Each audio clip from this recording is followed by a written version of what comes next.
나도 호텔 가서 호캉스 하다가 투신하는 거야.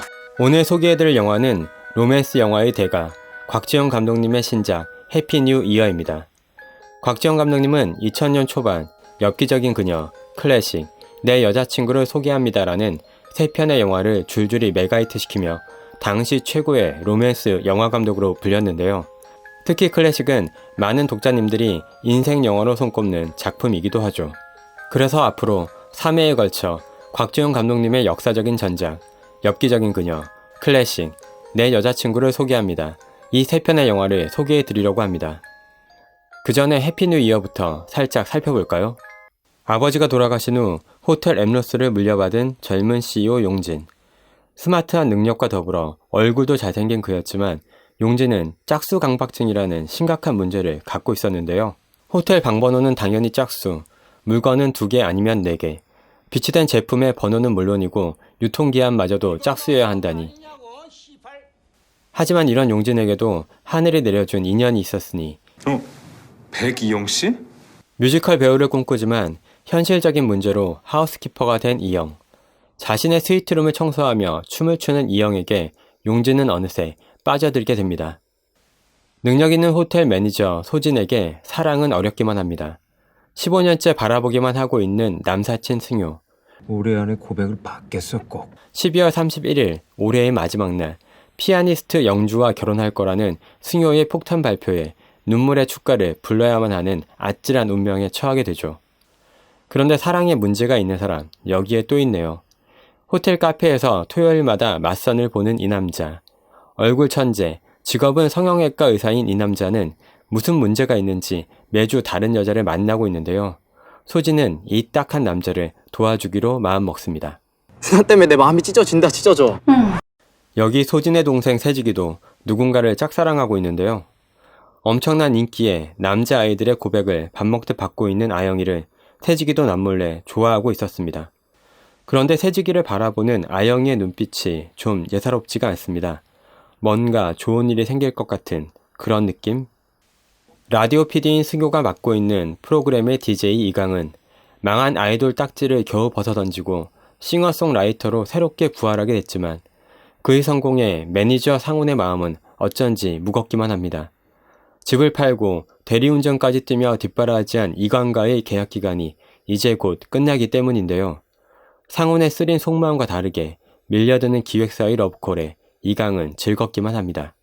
호텔 엠로스의 터줏대감이자 도어맨 상규는 40년 만에 헤어진 첫사랑과 다시 만나게 됩니다.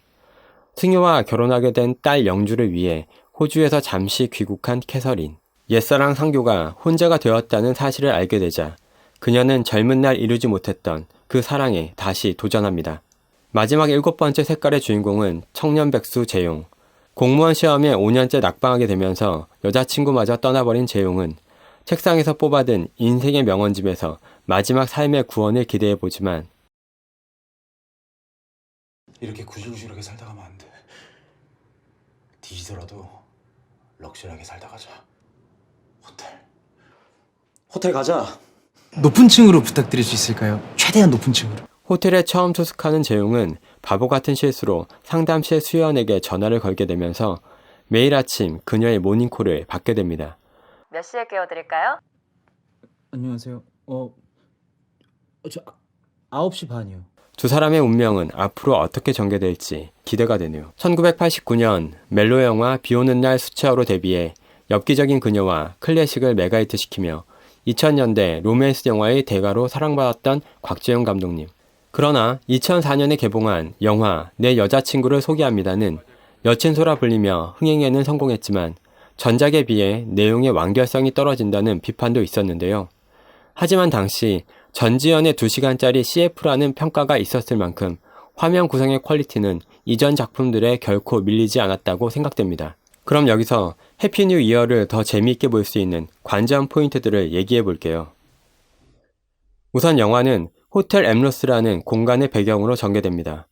그런데 지금까지 만들어진 많은 영화들을 보면 사건이 일어나는 영화의 공간이 제한되는 경우는 주로 재난 영화나 스릴러 영화같이 관객들에게 극도의 긴장감이나 스릴을 주는 영화에서 자주 사용되었는데요. 타워, 호텔 뭄바이, 패닉룸 등이 이런 영화들이죠. 이런 영화들에서 건물의 내부 공간은 처음에는 열려 있습니다.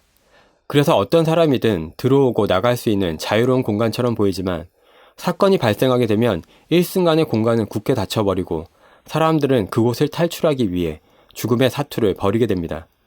이때 흥미로운 점은 건물의 수직적인 구조가 관객들을 긴장시키는 아주 중요한 영화적 장치로 사용된다는 사실입니다. 영화 타워의 타워 스카이, 호텔 뭄바이의 뭄바이 호텔은 높은 고층 건물로 수직적 구조를 이루고 있습니다. 영화에서 사건이 터지면 사람들은 살아남기 위해 지상으로 탈출을 시도하는데요.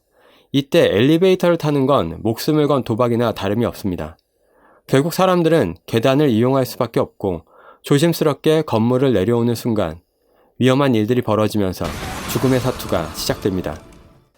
이 하강의 이미지들이 관객들에게는 극도의 긴장감을 선사하는 한편 사람들이 무사히 내려오는 장면에서는 짜릿한 쾌감도 느낄 수 있습니다. 자신도 모르게 영화 속 인물들의 감정에 동화된 것이죠.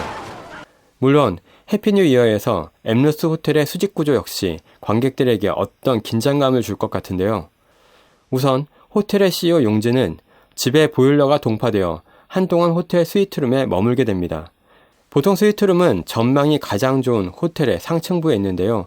하우스키퍼인 이영은 그 공간을 청소하기 위해 스위트룸으로 들어올 수는 있지만 자신의 공간이 아니기 때문에 그녀는 온전히 자유로울 수는 없습니다.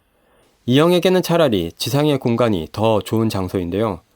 그녀는 거리를 걷다가 춤을 추기도 하고 풍선을 꺼내기 위해 나무에 올라가는 등 완벽하게 자유로운 모습을 보여줍니다. 용진은 이렇게 자유로운 이영의 모습을 가만히 지켜보는데요.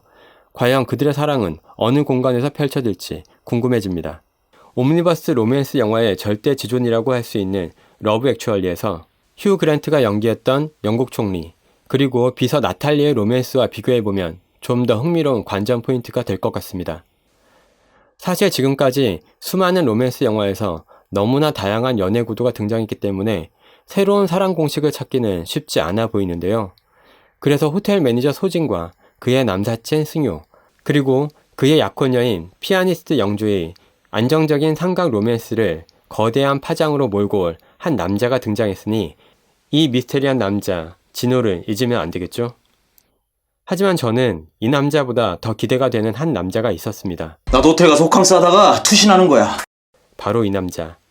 공무원 시험에서 5년째 떨어지고 차인 여자친구에게 울고불고 매달리다 또 차이고 살아갈 이유를 찾지 못해서 겨우 명언집에서 자신이 살아야 할 이유를 찾았던 재용. 곽재용 감독님이 자신을 오마주에 탄생시켰을지도 모를 이 남자는 제가 생각했을 때 이 영화에서 가장 현실적인 인물인 것 같습니다.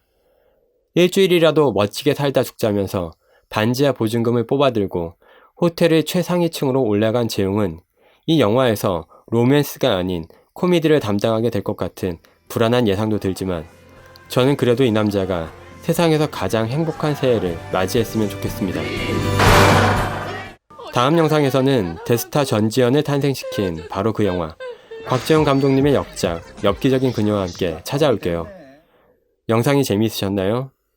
이 영상이 먼 훗날 흑역사가 될 수 있도록 노력하겠습니다. 구독과 좋아요, 알람 설정까지 부탁드릴게요.